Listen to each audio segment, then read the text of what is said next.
இன்றைய தேவனுடைய வார்த்தை பரிசுத்த மத்தேயு எழுதின சுவிசேஷம் 8வது அதிகாரம் 25வது வார்த்தை.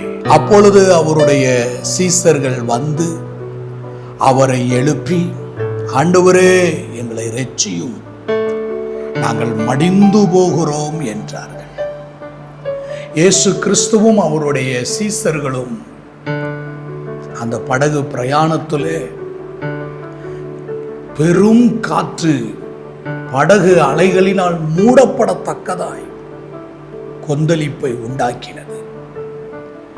சீசர்கள் அதை கண்டு பயந்து, மடிந்து போகிறோம் ஆண்டவரே என்று தேவனை நோக்கி கூப்பிட்டார்கள். இயேசு கிறிஸ்து எழும்பி நின்று காற்றையும் கடலையும் அதட்டினார். மிகுந்த அமைதல் உண்டாயிற்று. ஆண்டவருடைய செய்கையை பாருங்கள்.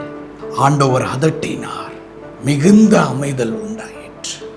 ஆண்டவருடைய வார்த்தை சொல்லுகிறது, பரிசுத்த யோவான் எழுதின சுவிசேஷம் 14வது அதிகாரம் 12வது வசனம், மெய்யாகவே மெய்யாகவே நான் உங்களுக்கு சொல்லுகிறேன், நான் என் பிதாவினிடத்தில் போகிறபடியால் என்னை விசுவாசிக்கிறவன் நான் செய்கிற கிரியைகளை தானும் செய்வான், இவைகளை பார்க்கிலும் பெரிய கிரியைகளையும் செய்வான். இங்கே ஆண்டவர் செய்தது என்ன? அந்த பிரயாணத்தில் எழும்பி வந்த பெரும் காற்றையும் கொந்தளிக்கிற அலைகளையும் அதட்டினார். அமைதல் உண்டாயிற்று. இங்கே ஆண்டவர் சொல்லக்கூடிய வார்த்தை என்ன? யோவான் 14:12, என்னை விசுவாசிக்கிறவர்கள் நான் செய்கிற கிரியைகளை தானும் செய்வார்கள், என்னை பார்க்கிலும் பெரிய கிரியைகளை செய்வார்கள். இந்த வார்த்தை நமக்கு எதை போதிக்கிறது? ஆண்டவர் எதை செய்தாரோ, ஆண்டவரால் எதை செய்ய முடிந்ததோ அது அத்தனையையும் அவருடைய நாமத்தினாலே நாம் செய்யும்படிக்கு நமக்கு அவர் அந்த அதிகாரத்தை கொடுத்திருக்கிறார். இன்றைக்கு எந்த காற்றும் புயலும் உங்களுக்கு விரோதமாக எழும்பி கொந்தளித்து கொண்டிருக்கிறதோ, கொக்கரித்து கொண்டிருக்கிறதோ, அவைகளை உங்களால் அடக்க முடியும்.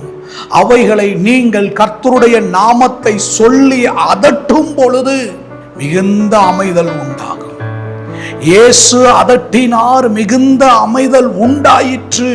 நாமும் நம்முடைய வாழ்க்கையில் நமக்கு விரோதமாக எழும்புகிற காற்றுகளையும் கொந்தளிப்புகளையும் அதட்டும் பொழுது, இறையாதே, அமைதலா இரு என்று சொல்லும் போது அது நம்முடைய வாழ்க்கையில் அப்படியே நடக்கும். யோவான் எழுதின சுவிசேஷம் 1வது அதிகாரம் 12வது வசனம் சொல்லுகிறது, அவருடைய நாமத்தின் மேல் விசுவாசம் வைத்து அவரை ஏற்றுக்கொண்டவர்கள் எத்தனை பேர்களோ அத்தனை பேரும் அவருடைய பிள்ளைகளாகும்படி அவர் அதிகாரம் கொடுத்திருக்கிறார். இந்த கொந்தளிக்கிற காற்றையும் புயலையும் அடக்குவதற்கு, அதட்டுவதற்கு, இறையாதே என்று சொல்லுவதற்கு ஆண்டவர் நமக்கு அதிகாரம் கொடுத்திருக்கிறார்.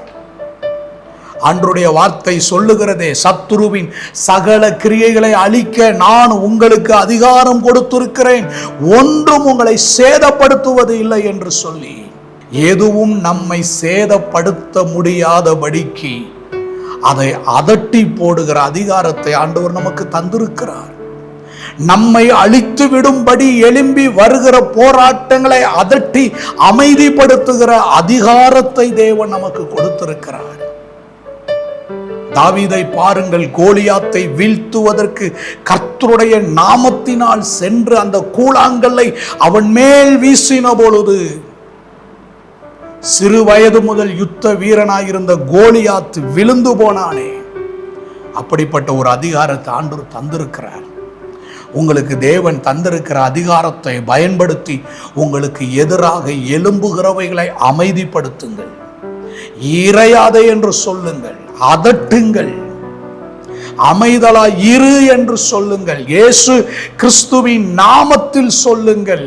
யோவான் 14:12வது வார்த்தையின்படி ஆண்டவர் செய்த அத்தனையையும் நாம் இந்த பூமியில் செய்வதற்கான அதிகாரமுடையவர்களாய் நம்மை நிறுத்தி இருக்கிறார். நாம் அவருடைய பிள்ளைகளாய் இருக்கிறபடியால் அவருடைய நாமத்தை உச்சரித்து ஜெபிக்கும் பொழுது, அதட்டும் பொழுது எதிரானவைகள் அத்தனையும் அமைதிப்படுத்தப்படும். அன்பின் நல்ல ஆண்டவரே, உம்முடைய பிரசன்னத்துல, உம்முடைய திருக்கரத்தில் எங்களை ஒப்பு கொடுக்கிறோம். என்னை விசுவாசிக்கிறவன் நான் செய்த கிரியைகளை தானும் செய்வான், என்னை பார்க்கிலும் பெரிதானவைகளை செய்வான் என்று சொல்லி இருக்கிறீரே. எங்களை கொண்டு ஆண்டவர் செய்ய போகிற அற்புதமான காரியங்களுக்காக நன்றி சொல்லுகிறோம். நீர் எங்களுக்கு தந்திருக்கிற அந்த அதிகாரத்தை பயன்படுத்தி இன்றைக்கு எங்கள் வாழ்வில் விரோதமாய் எழும்புகிற அத்தனையையும் இயேசு கிறிஸ்துவின் நாமத்தில் நாங்கள் கடிந்து கொள்ளுகிறோம். இயேசுவின் நாமத்தில் பிதாவே, ஆமென். கர்த்தர் நம்மை ஆசீர்வதிப்பாராக.